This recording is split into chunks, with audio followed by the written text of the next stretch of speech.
Good morning student. हम लोग unit 1 अभी कम्युनिकेशन स्किल्स पढ़ रहे थे। इसमें लोग कम्युनिकेशन के बारे में जान रहे थे, कम्युनिकेशन के टाइप्स क्या हैं।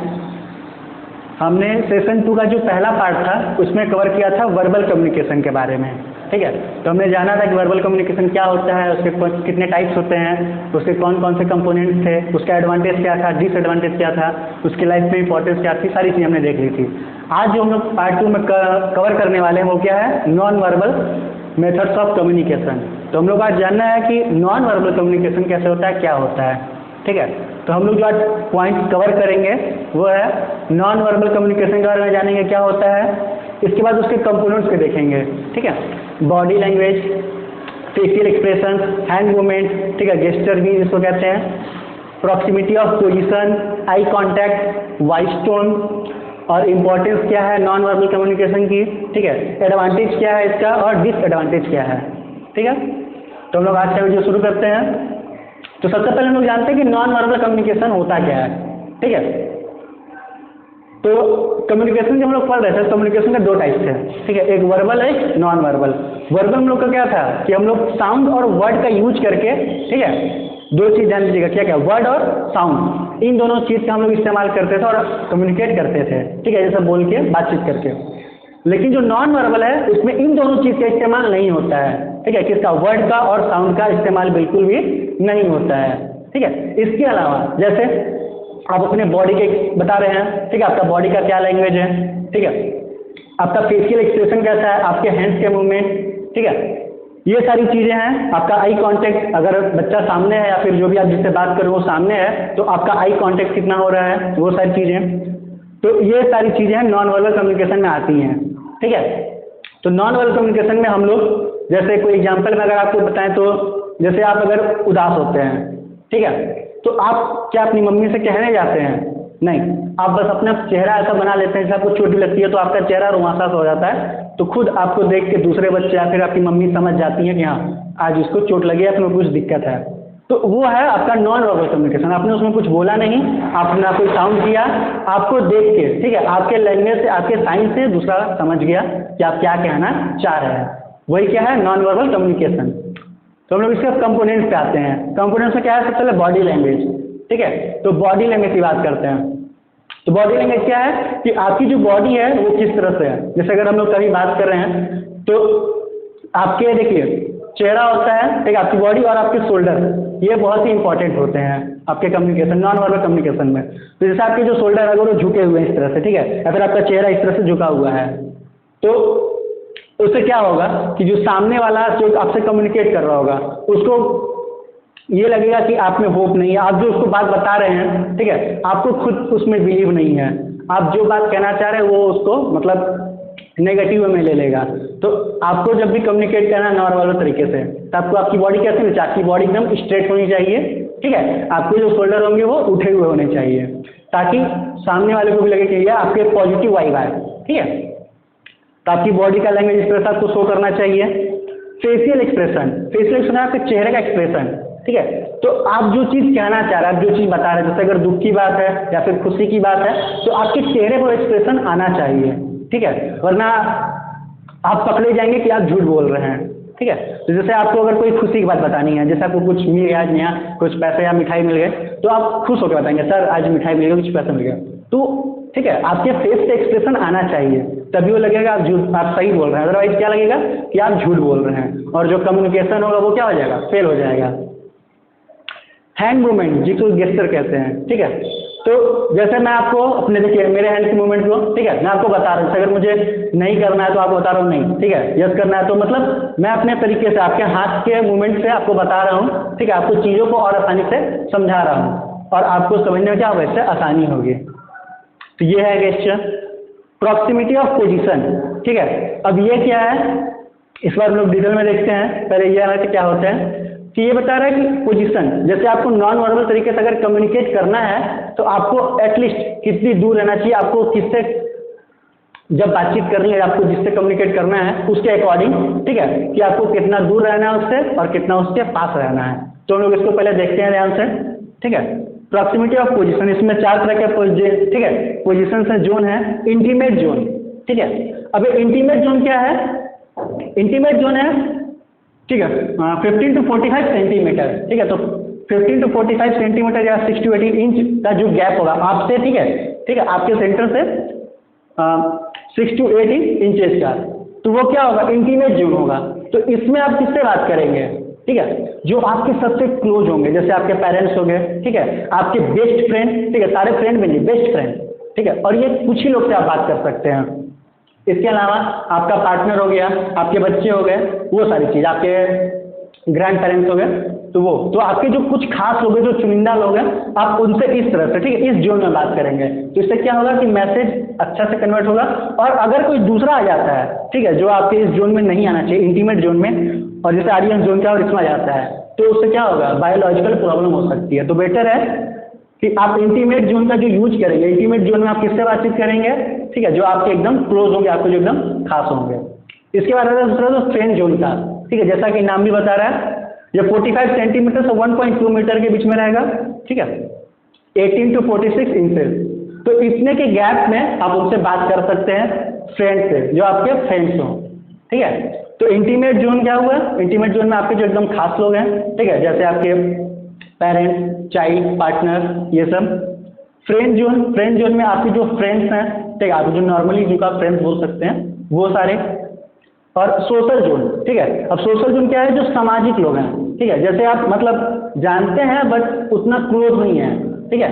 तो आप जैसे किसी से नॉर्मल बात कर रहे हैं, फिर कोई अचानक से आपको स्ट्रेंजर भी आ गया, ठीक है, तो आप उससे कैसे बात करेंगे, तो आपको 1.2 मीटर से 3.5 मीटर के बीच में दूरी होनी चाहिए, और 4 to 12 फीट का मतलब, या ठीक है, या तो मीटर या तो फीट, आप जैसे चाहें उसको, तो इतना कम से कम गैप होना चाहिए, ठीक है। इस गैप में आप सोशल तरीके से, यानी जो कोई स्ट्रेंजर आता है, ठीक है, जो आप उसको ज़्यादा जानते नहीं, आप मतलब हल्का फुल्का बात हुआ है, तो आपके फ्रेंड नहीं है, नॉर्मल में है, तो आप उससे इस तरह से बात करेंगे। अब आता है लास्ट में ऑडियंस जोन, ठीक है, जब आप कभी स्पीच देने जाते हो, ठीक है, ऐसे कभी आप ऑडियंस से बात करते हो, आप, ठीक है, आप कभी नेता जी हो, भाषण दे रहे हो, तो एक ऑडियंस पूरी होती है वहाँ बैठी है। तो ऑडियंस जोन का क्या है, 3.5 मीटर से ज़्यादा, ठीक है, कम से कम जो गैप होना चाहिए, कितने गैप होना चाहिए, 3.5 मीटर का, 3.5 मीटर का गैप, या फिर 12 फीट का गैप होना चाहिए, उससे ज़्यादा भी हो सकता है, ठीक है, लेकिन कम से कम इतना होना चाहिए। तो वो कौन सा जोन है, ऑडियंस जोन, ठीक है। तो इसमें आप ऑडियंस से बात कर रहे हैं, जैसे आप कभी स्पीच देने, आप उनको ना कभी मिले हैं, ना तो कभी जानते हैं, वो बस खाली आपको सुनने आए हैं और आप उनको बताने आए हैं, ठीक है। तो ये 4 जोन है। तो इस जोन का फायदा क्या है, इस जोन का फायदा ये है कि आप जैसे कोई आपका कोई खास है, ठीक है, जैसे आपका कोई बेस्ट फ्रेंड है, आप उससे इतनी दूरी से ऑडियंस जोन में अगर बात करेंगे, तो आपका जो मैसेज होगा वो उस वे में नहीं जाएगा, ठीक है, क्योंकि आप बेस्ट फ्रेंड से अगर बात करते हैं तो आपको उस तरीके से बात करनी चाहिए। अब कोई आपका स्ट्रेंजर आ गया, स्ट्रेंजर से आप अचानक से अगर इंटीमेट जोन में बात करने लगे, तो वो स्ट्रेंजर नहीं रहेगा, ठीक है, वो उससे आपको दिक्कत होगी। तो ये पोजीशन का भी ध्यान रखना है। आप जब भी नॉन वर्बल कम्युनिकेशन करेंगे तो आपको पोजीशन का ध्यान रखना है, जिससे आपका जो कम्युनिकेशन है वो बेटर कन्वे हो। आई कांटेक्ट, ठीक है। अब आई कांटेक्ट के बारे में बात करते हैं। तो आई कांटेक्ट में जिसे हम लोग बात करते हैं, तो अभी तो हम लोग वीडियो रिकॉर्डिंग पे है, तो आपको आई कांटेक्ट इतना नहीं हो पा रहा होगा, पर आई कांटेक्ट जिससे लोग पास में बैठे हैं, कोई मीटिंग में बैठे हैं, ठीक है, तो वहाँ पे क्या है कि आप अगर 4-5 सेकंड से किसी को ज़्यादा देर देखते हैं, ठीक है, जैसे आप किसी को देख रहे हैं 4-5 सेकंड देखें, तो वो क्या होगा कि वो लगेगा आप उसको घूर रहे हैं, ठीक है, स्टेयर कर रहे हैं, तो वो भी गलत है। और अगर आप किसी को तुरंत देखे और हटा लिए, तो आप लोग क्या होता है ना कि जैसे आपको उससे नफरत है या फिर आप उसको आँख दिखा रहे हैं, तो वो भी गलत फीलिंग आती है।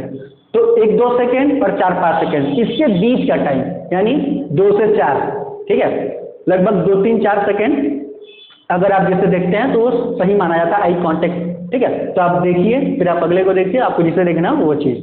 तो इससे क्या होगा कि सामने को भी लगेगा, आपका आई कांटेक्ट होगा तो उसको क्या होगा, अपनापन फील होगा कि हाँ वो आप उससे बता रहे हैं, आप उसको वो चीज़ बोल रहे हैं, आप उससे रिस्पॉन्स भी ले सकते हैं, आप उसकी आंखों में देख सकते हैं कि आप वो आपकी बातों को सुनना भी चाह रहा है या नहीं। तो आई कांटेक्ट भी बहुत वैल्यू रखता है। इसके बाद वॉइस टोन के बारे में बात कर रहे हैं। तो वॉइस टोन में क्या, आपकी जो वॉइस होनी चाहिए, ठीक है, आपका जो टोन होना चाहिए वॉइस का, वो उसके लेवल का होना चाहिए। जैसे आप मान लीजिए जय हिंद बोल रहे हैं, ठीक है, तो अब एक बोलता है अगर आर्मी जैसे जय हिंद, आप उसे बोलते हैं जय हिंद, तो वो चीज़ मैसेज कन्वे नहीं होगा, ठीक है, वो आपका तरीका क्या होगा, गलत हो जाएगा। तो आपको जो भी चीज़ बोलनी है आपको उस टोन में बोलना है, ठीक है। आपको कोई अगर एग्रेसिव बात बतानी है तो आपको एग्रेसिव टोन लाना पड़ेगा अपने अंदर, ठीक है। अब भले वो परमानेंट नहीं लेंगे, थोड़ी देर के लेंगे, लेकिन आपको वो लाना पड़ेगा, ठीक है। अब अगर कोई चीज़ आपको स्लो में बतानी है ताकि वो अच्छे से, तो आपको स्लो करना होगा, वो सारी चीज़ें आपको ध्यान देना होगा वॉइस पे भी, ठीक है। आपका जो टोन होगा वो चीज़ वॉइस का। अब क्या है, इंपॉर्टेंस पे आते हैं, नॉन वर्बल कम्युनिकेशन का इम्पॉर्टेंस, ठीक है। तो एक प्रोफेसर हैं, प्रोफेसर अल्बर्ट मेहराबियन, ठीक है, ये कैलिफोर्निया यूनिवर्सिटी के हैं, लॉस एंजल्स में जो किया। तो इन्होंने एक रिसर्च किया था पर्सनल कम्युनिकेशन पे, जो आप पर्सनल बातचीत कर रहे हैं उस पर। तो उसमें जो बातचीत करते हैं लोग, ठीक है, वो जो मैसेज कन्वे होता है उसमें 7%, ठीक है, कितना, 7% वर्बल कम्युनिकेशन होता है, मतलब साउंड और वर्ड्स के द्वारा सिर्फ 7%, और बाकी जो 93% है वो किसके द्वारा होता है, नॉन वर्बल, ठीक है। तो आप सोच लीजिए हम पर्सनल कम्युनिकेशन कर रहे हैं, ठीक है, जहाँ की हमको नॉर्मली क्या करना है, हमको नॉर्मली कम्युनिकेट करना है, हम वर्बल तरीके से करते हैं। तो उसमें भी वर्बल क्या है 7% है और नॉन वर्बल 93% हम लोग यूज करते हैं, ठीक है। तो आप इसे समझ सकते हैं कि नॉन वर्बल का इम्पोर्टेंस कितना ज़्यादा है, ठीक है। आप कभी भी जब भी बात करेंगे तो आपको नॉन वर्बल की ज़रूरत पड़ेगी ही पड़ेगी। तो अब हम लोग देखते हैं एडवांटेज क्या है नॉन वर्बल कम्युनिकेशन का और डिसएडवांटेज। तो पहले एडवांटेज देखते हैं, ठीक है। तो एडवांटेज क्या है, एडवांटेज ये है, अब जैसे हम लोग अपने पहले एग्जाम्पल जो हम लोग बात किए थे कि जैसे आप बीमार हैं, ठीक है, आपको अपनी मम्मी को बोलना नहीं पड़ेगा, वो खुद समझ जाएंगे। तो क्या है, बहुत आसान है, ठीक है। अब मान लीजिए कि आप कहीं दूसरी जगह पे हैं, ठीक है, आप कहीं विदेश गए हुए हैं, आपको वहाँ की लैंग्वेज उतनी ज़्यादा नहीं आती, बहुत कम आती है, और आपको कुछ बताना है कि आपको कुछ उदास है, ठीक है, आपको बताना है, तो आपको बताने की जरूरत नहीं पड़ेगी। अगर आप फेस पे अगर आपके उदासी आ जाती है तो सामने वाला देख के समझ सकता है, वो भले किसी भी लैंग्वेज में बोलता हो, यहाँ पे लैंग्वेज की दिक्कत नहीं आएगी, ठीक है। और क्या एडवांटेज है, इसका एडवांटेज है कि टाइम वेस्ट नहीं होता है, ठीक है। जैसे आपको कोई भी चीज़ बतानी हो तो आपको पूरी लंबे दौर तक बताना पड़ेगा, ठीक है। लेकिन आपको जैसे क्या होता है, कई बार मीटिंग होती है तो आप किसी से बातचीत कर रहे हो और कोई दूसरा आपका दोस्त हो वो दूर खड़ा है, वो आपको सिर्फ एक्सप्रेशन से बता सकता है कि अगर वो इतना ही बोल दिया आप समझ जाएगा, मतलब ये कह रहा है कि इसकी बात मत सुनो, ये झूठ बोल रहा है, ठीक है। तो आप मतलब वो आपको आधे घंटे समझाता है वो चीज़, वो बस एक बार कह दिया ना तो आप समझ गए, तो वो आपको टाइम कम वेस्ट हो रहा है उसमें, ठीक है। आप बहुत जल्दी तरीके से कम्युनिकेट कर सकते हैं।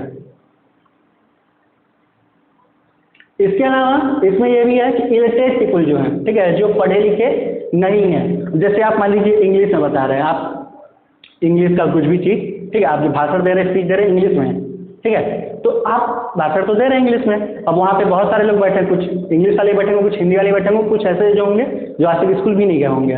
तो क्या होगा कि जो इंग्लिश वाले वो समझेंगे, हिंदी वाले थोड़ा बहुत समझेंगे, और जो नहीं गए होंगे वो नहीं समझेंगे। लेकिन आपका जो एक्सप्रेशन होगा, ठीक है, आप जिस तरीके से बताएंगे कि ये, तो समझेगा कि हाँ ये कुछ कहना चाह रहे हैं, कुछ हम लोग के लिए करेंगे, ठीक है, कुछ मोटिवेट करेंगे। तो क्या होता है कि नॉन वर्बल तरीके से जो इलिटरेट पीपल भी हैं वो भी क्या है समझ सकते हैं, जो पढ़े लिखे नहीं है वो भी। अब इसको हम लोग डिसएडवांटेज आते हैं। डिसएडवांटेज क्या है इसका, कि अगर कोई लंबा मैसेज है, ठीक है, तो वो हम लोग कम्युनिकेट नहीं कर सकते हैं इसके थ्रू। आप जैसे अपनी मम्मी को ये तो बता सकते हैं कि आप, ठीक है, आप मतलब सैड है, वो मम्मी समझ जाएंगी आपकी, आप बस चेहरा बनाएंगे तो, लेकिन सैड क्यों है ये बताना मुश्किल है, ठीक है। तो आपका जो लंबा मैसेज होगा या सारे तरीके से आप पूरी तरह से नहीं बता सकते, आप थोड़ा बहुत बता सकते हैं उससे। और इसमें क्या है कि बहुत सारे लोग, ठीक है, अब जैसे हम लोग एक्सप्रेशन भी देते हैं तो उससे कई बार बहुत सारे मतलब निकलते हैं, ठीक है, अलग अलग लोग उसका अलग अलग मतलब निकाल लेते हैं। अब दूसरी चीज़ कि बहुत सारे लोग समझ ही नहीं पाते हैं, तो ये इसकी दिक्कत है, ठीक है। तो हम लोगों ने वर्बल कम्युनिकेशन के बारे में सारा कुछ देख लिया, नॉन वर्बल कम्युनिकेशन के बारे में सारा कुछ देख लिया, ठीक है, ये सारा हम लोग ने देख लिया है। तो हम लोग का जो सेशन 2 है वो यहीं पे ख़त्म होता है। आपको मैं जल्दी सेशन 1 और सेशन 2 का, ठीक है, आंसर भेज दूंगा, और आप लोग खुद से पहले कीजिए, ठीक है, सेशन 1 और सेशन 2 दोनों का आंसर आप व्हाट्सएप पे भेजिए, ठीक है। इसके बाद आपको मैं बताऊंगा क्या करेक्ट है और क्या गलत है। इसके बाद आप लोग कॉपी में एक नया कॉपी बनाएंगे, ठीक है, कंप्यूटर का, दोनों उस पर लाइन रहेगा दोनों तरफ, और उसमें आप ये जो सेशन 1 और सेशन 2 का जो भी चीज़ है उसको कंप्लीट करेंगे। नेक्स्ट वीडियो में हम लोग सेशन 3 के बारे में पढ़ेंगे, जो कि है visual and written methods of communication. ठीक है, तो हम लोग कम्युनिकेशन के बारे में ही जानना है, कम्युनिकेशन के एक दूसरे मेथड के बारे में, वो कौन कौन से, विजुअल और रिटेन के बारे में। ठीक है, थैंक्स।